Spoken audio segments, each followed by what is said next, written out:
Осы конкурсқа арнайы Алматы қаласынан келдім.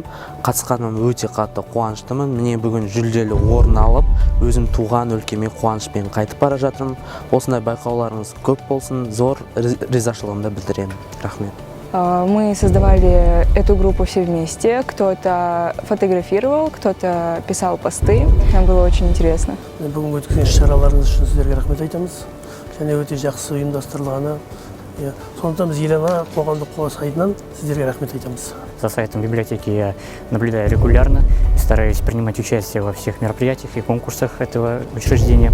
Благодарю администрацию и руководство библиотеки Елбасы за такую возможность. Бүгін өткен шара өте қызықты болды. Біз Мұзбалақ үйімізбен істеген жұмыстарымызға бүгін біз марапатталып отырмыз. Сіздерге көп рахмет, осындай мүмкіншілік беріп жатқандарыңызға.